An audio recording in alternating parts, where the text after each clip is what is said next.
Bonsoir. Donc on va vous lire et vous présenter un texte qui s'appelle La 1002e nuit de Scheherazade.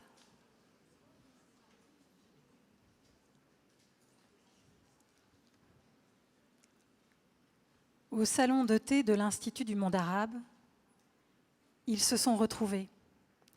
Ils aiment s'y installer pour travailler, à mi-chemin de chez lui et de chez elle. Tous deux ont pris leur ordinateur portable et se font face, tapant ces notes pour cette pièce qu'ils écrivent ensemble. L'après-midi est passé vite, il fait chaud. Ils ont retiré leur pull, mais lui garde ses lunettes de soleil, tant la lumière éblouit à travers la baie vitrée. Il propose de boire quelque chose avant de se quitter, puisqu'ils ont bien travaillé. Elle trouve que c'est une bonne idée. Il referme son ordinateur, se lève, va commander une eau pétillante et un soda. Comme elle range ses affaires, il revient, pose les boissons sur la table. Maintenant, c'est un homme et une femme qui boivent un verre ensemble. Il a toujours ses lunettes de soleil, et cela la gêne de ne pas voir ses yeux. Peut-être elle se sent malgré elle observée. Elle remonte le t-shirt qui tombe sur son épaule, cherche un sujet de conversation, pense à cette histoire qu'elle est en train d'écrire. La 1002e nuit, ça s'appellerait. Il sourit. Elle précise qu'elle n'a rien inventé. C'est juste une variation sur le sujet. N'empêche, dit-il, cela donne envie d'en savoir plus. Est-ce qu'il aurait envie d'écouter cette histoire qu'elle n'a pas tout à fait terminée? Il veut bien. Et même entendre le résumé par lequel elle tient à commencer, comme dans ces séries américaines dont ils sont friands tous les deux. Va pour le previously, lance-t-il en relevant ses lunettes de soleil, découvrant enfin ses yeux, vert irisé. C'est la première fois qu'elle en remarque la couleur, mais elle reste concentrée sur cette histoire qui n'a rien à voir avec lui, ni avec elle, ni avec quoi que ce soit qui pourrait arriver cette fin d'après-midi, ce soir ou cette nuit.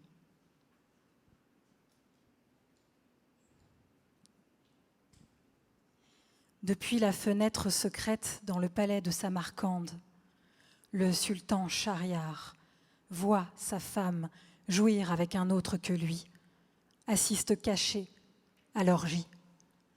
Si la peine lui donne d'abord envie de fuir, elle se fait bientôt rage et folie destructrice. Shahriar ne se contente pas de faire étrangler la sultane et toutes les femmes qui l'accompagnent. Désormais, il lui en faut une nouvelle chaque jour. Les jeunes filles du royaume sont convoquées, épousées l'après-midi, et au matin, assassinées par le vizir. Un jour, la fille aînée de ce vizir, Scheherazade, décide de se livrer elle-même au sultan. Malgré les protestations de son père, elle épouse Shahriar, impose même sa petite sœur Dinarzade au pied du lit nuptial. Comme elles en ont convenu en secret, Dinarzade les réveille quelques heures avant l'aube, sous prétexte d'entendre une dernière histoire de la bouche de sa sœur. Le sultan ne peut s'empêcher d'accorder cette ultime faveur et, bientôt pris au charme du récit de Scheherazade, repousse le châtiment au lendemain afin de connaître la suite. Comme chacun le sait, le récit est loin d'être achevé et va s'augmenter de nouveaux contes fascinants, si bien qu'au bout de 1001 nuits, il est conquis par l'imagination, l'intelligence, la fantaisie et la finesse de Scheherazade. Et puis, elle lui révèle les 3 enfants qu'elle a eus de lui. Shahriar renonce à la faire assassiner, veut célébrer l'amour qu'il connaît enfin pour une femme.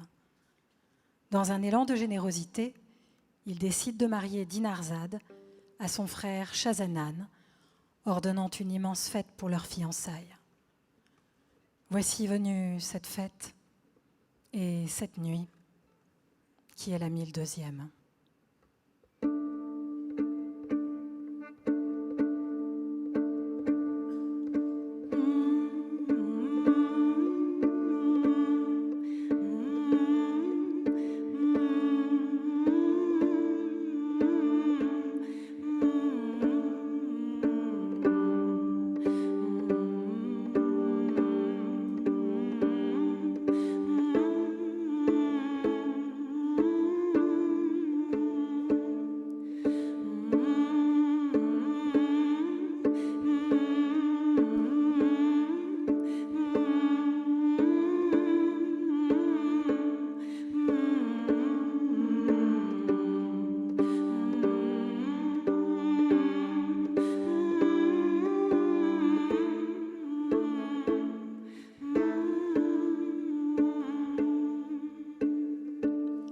La fiancée est belle, des yeux de biche, une bouche de rose et 17 ans à peine.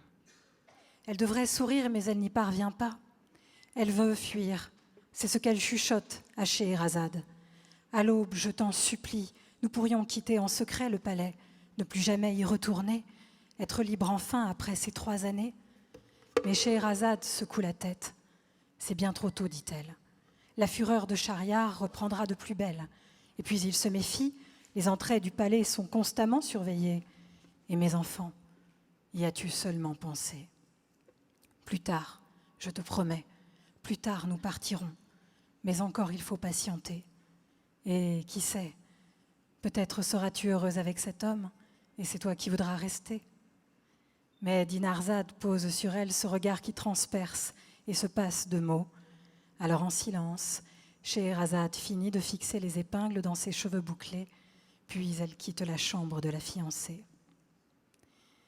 Elle traverse le long couloir qui mène à celle qu'elle va désormais partager seule avec Schahriar. À cette pensée, elle frissonne, ou peut-être c'est le courant d'air dans ce couloir déserté. Dans la chambre, Schahriar, ses yeux noirs, ourlés de grands cils comme ceux d'une fille, il l'attend pour lui donner cette robe somptueuse qu'il a choisie pour elle. Tandis qu'elle s'apprête, il la contemple, s'approche pour déposer un baiser sur son épaule dénudée. Et je suis désolée, mais il faut que j'aille faire un tour aux toilettes. Juste après, je te raconte la suite. Et en attendant, voudrais-tu bien me commander quelque chose à boire? Choisis pour moi, je reviens vite.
Dans le miroir, elle a vérifié sa coiffure, remis quelques mèches en place qui tombaient et du rouge sur ses lèvres.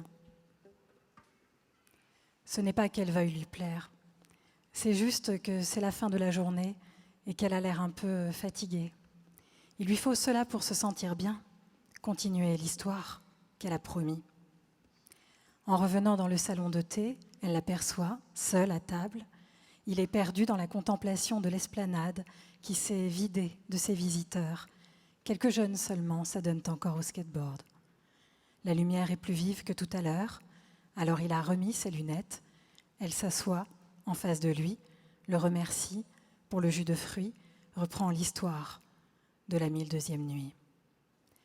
Ce petit refus, comme il s'approchait pour l'embrasser, c'est le premier qu'elle ose. Et après coup, la peur la saisit. Comment s'en défaire, se demande Scheherazade, tandis que son cœur bat à tout rompre.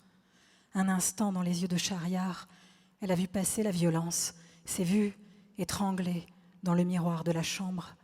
Mais il est parti sans paraître fâché. Au contraire, il souriait, disant « Le col te va si bien, je ne veux pas te déconcentrer.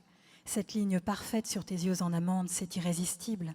Ce soir, je veux que tous succombent à ton charme et sache que les scribes ont été invités, qui noteront sur leur tablette les 1001 histoires que tu m'as racontées. » Cet homme, il a fallu l'aimer pour rester vivante.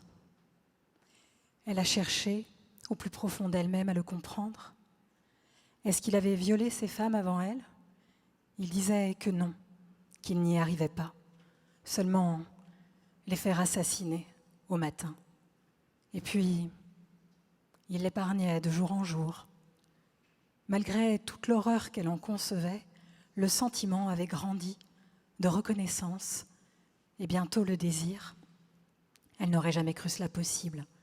Au début, elle se réjouissait de l'impuissance de Shahryar, se disait que c'était inespéré, mais comme elle inventait toujours ses histoires, elle osait davantage, racontait le corps des femmes et des hommes, le sexe et le plaisir, s'enivrant elle-même des mots crus qui lui venaient, des images qu'elle composait. Elle avait lu en cachette ses ouvrages interdits dans la bibliothèque de son père. Une nuit, qu'elle peignait le va-et-vient des corps entrelacés, le feu l'avait gagnée. Elle s'était emparée de la main de Shahryar et, tout en parlant, l'avait guidée vers les régions de son corps qu'elle seule avait explorées. Il s'était laissé faire, l'avait regardée jouir en silence, car malgré l'emportement, Scheherazade n'oubliait pas sa petite sœur qui dormait à quelques mètres. Soudain, il avait voulu prendre Scheherazade, violemment, rageusement, mais l'impuissance toujours, sa haine en avait été décuplée. Il avait serré ses mains si fort autour de son cou qu'elle en avait perdu connaissance.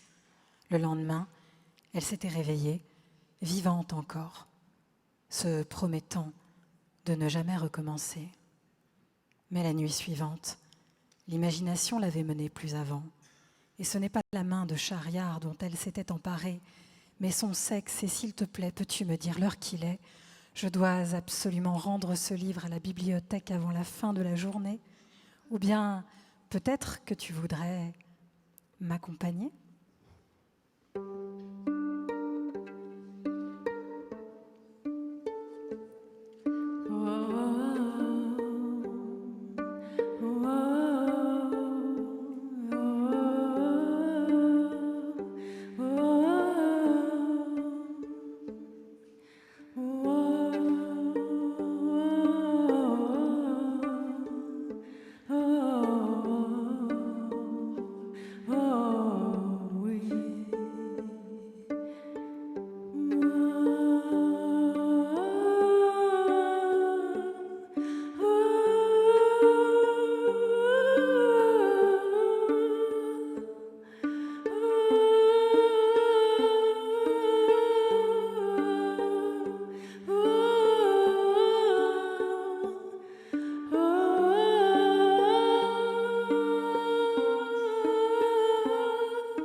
ferme les yeux pour ne pas voir le sol sous elle se dérober, se raccroche à lui en riant. « Ça me fait tout le temps ça, dit-elle, dans cet ascenseur transparent. Pourtant, je devrais être habituée, mais avec l'appréhension, ça empire. Sans toi, j'aurais sûrement préféré les escaliers. » À ce point, s'étonne-t-il, je ne savais pas que tu avais le vertige, mais tu vois, c'est vite passé, et la porte s'ouvre déjà sur le palier du 4e étage. Elle s'éloigne de lui, s'avance vers la bibliothèque. C'est là qu'il regrette que ce soit passé vite, leur corps à quelques centimètres. Maintenant, elle veut lui montrer la tour des livres qu'il ne connaissait pas, l'entraîne en remontant dans l'allée en spirale. Ce n'est plus la transparence de l'ascenseur ou celle de la baie vitrée, mais l'ombre et le retrait. Il attrape sa main, elle se retourne, plonge ses yeux dans les siens. Un instant, ils ont envie de s'embrasser, mais elle n'a pas fini l'histoire. Elle propose d'aller boire un autre verre sur la terrasse de l'Institut du monde arabe. La vue y est si belle qui donne à voir la Seine et Notre-Dame, le Sacré-Cœur aussi. Cette fois, c'est elle qui choisit le vin. Voici qu'elle trempe ses lèvres rouges dans le breuvage carmin.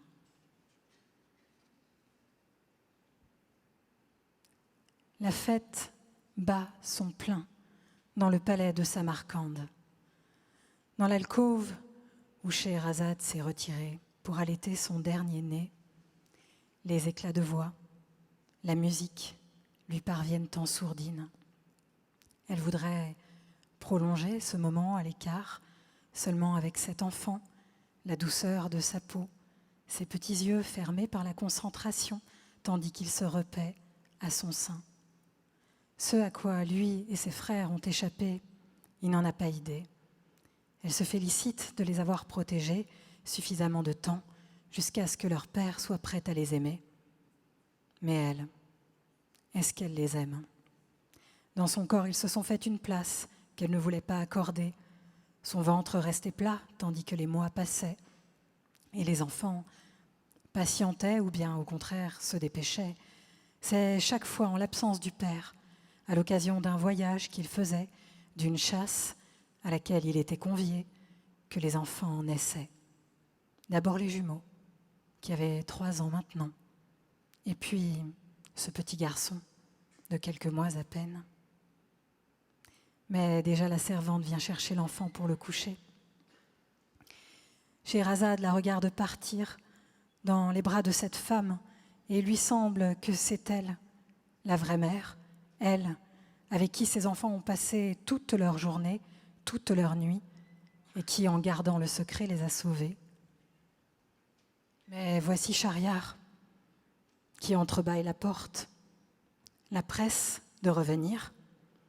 Il y a cette foule qui attend pour la remercier, car elle a sauvé le pays. Il le dit lui-même. Il a cette clairvoyance, son sourire et toutes les jeunes filles assassinées, cette joie qu'il arbore, oubliant les familles décimées. Elle avance dans son habit somptueux, regarde ces hommes et ces femmes s'agenouiller à ses pieds, s'emparer de sa main pour la baiser. Elle les laisse prononcer ces paroles de reconnaissance, mais c'est à une autre qu'il parle. Qui est cette Scheherazade dont chacun célèbre le courage et l'intelligence ?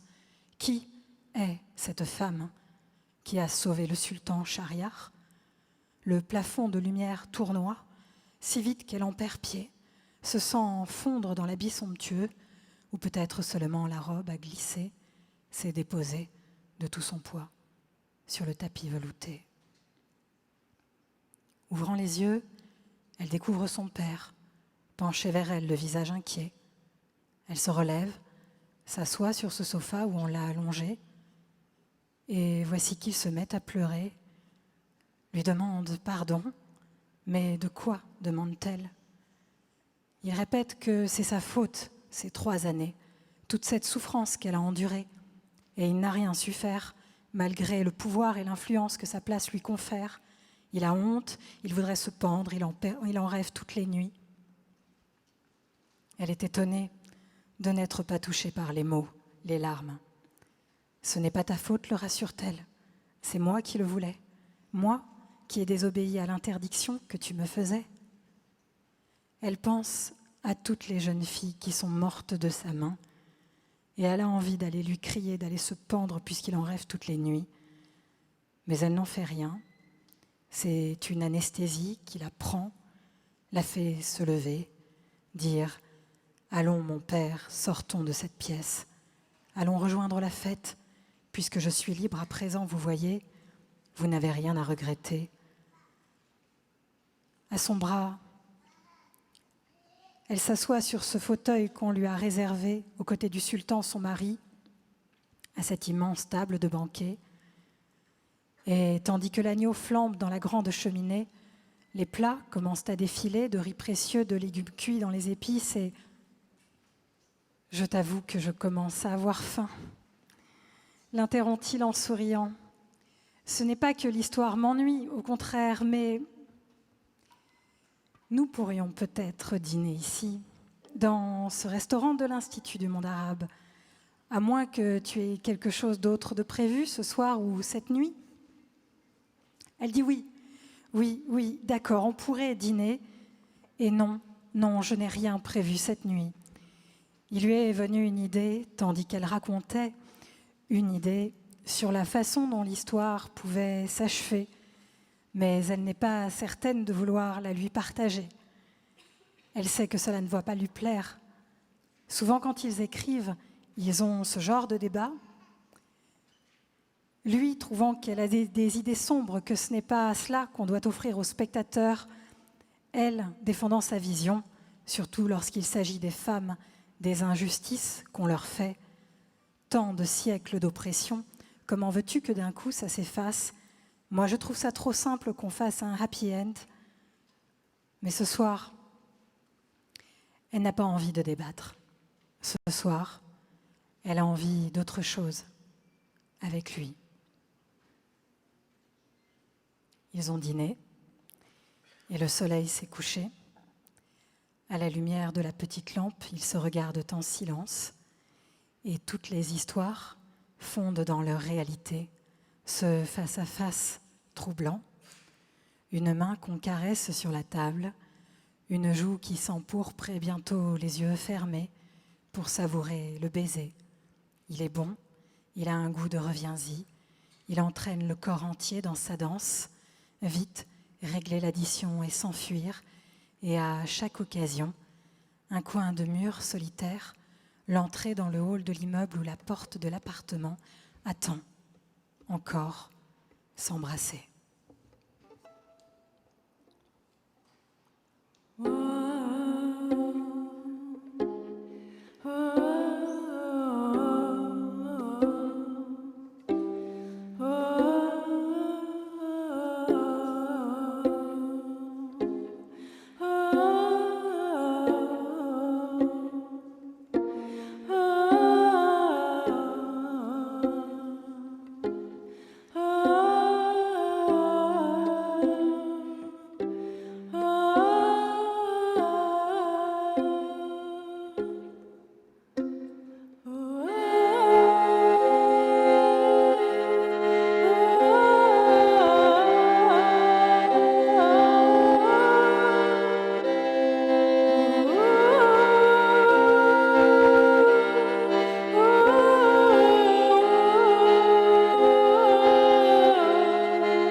l'embrassement et l'embrasement, il n'y a qu'un S de différence.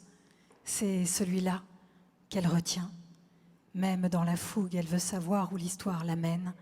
Et dans ce lit, il aime bien qu'elle prenne les rênes, qu'elle fasse de lui ce qu'elle a envie.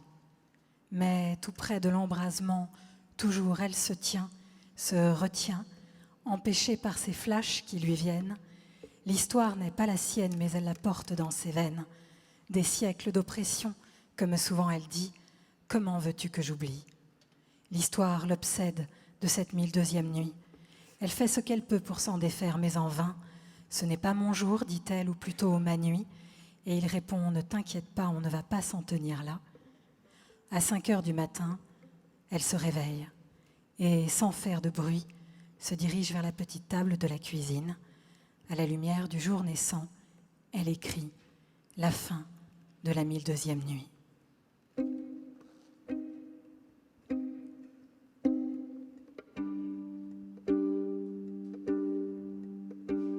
Scheherazade s'étourdit au bras de Schahriar. La danse, la musique, les vins qu'on leur a servis. Elle n'est qu'un corps au milieu de tant d'autres, un corps accroché pour ne pas tomber. Elle se dit qu'elle est vivante, elle se le répète. Vivante, c'est ça. Sentir sa taille enserrée, respirer le parfum suave dans le cou de cet homme, entendre les mots qu'il glisse à son oreille, quelle est sa raison d'être, qu'elle le sauve du mal, qu'il ne faudra jamais le trahir. Cet après-midi, avec Dinarzade, cette promesse qu'elles se sont faite. Mais aura-t-elle un jour la force de fuir ? Elle regarde Dinarzade, dans les bras de ce fiancé qu'elle connaît à peine, pourvu que Shazanan soit doux avec elle, pourvu que l'amour soit possible de cette façon-là, cette façon qu'on ne choisit pas. Ils semblent si bien accordés dans la danse. Maintenant, Dinarzade lui chuchote quelque chose à l'oreille et il sourit, la laisse partir pour se désaltérer, se rafraîchir sans doute. Elle se dirige vers la table, mais ne s'y assied pas. Elle la frôle et le sourire a déserté son visage. Elle avance, si lentement qu'elle semble hypnotisée, renversant au passage un verre, une bougie. Elle avance vers cette immense cheminée, cette flamme qui ondule d'une façon libre et grande et déployée. Scheherazade comprend, s'arrache en criant des bras de Schahriar. La morsure du feu est cruelle qui l'a réunie à sa sœur. Toutes deux, embrasées et hurlantes face à l'assemblée sidérée.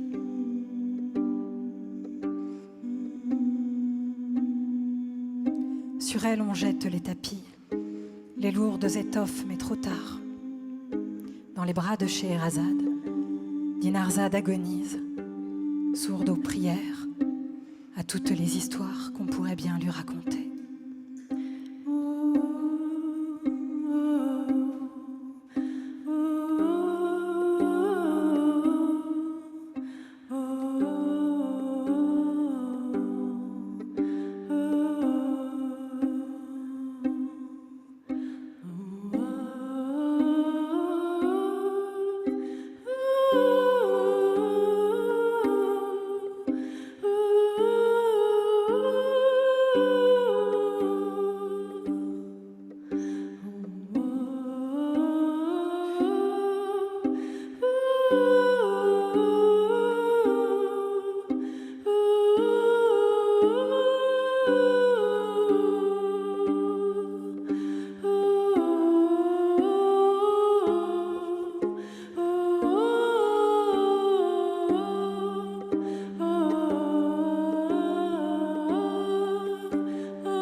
jouer sur les toits de Paris. Elle referme le carnet sur la table de la cuisine. Sur la pointe des pieds, elle rejoint le lit, les draps froissés, et lui. Il dort encore, mais son désir est là qui se rappelle à elle. Alors elle se laisse gagner par cette chaleur douce et nullement inquiétante.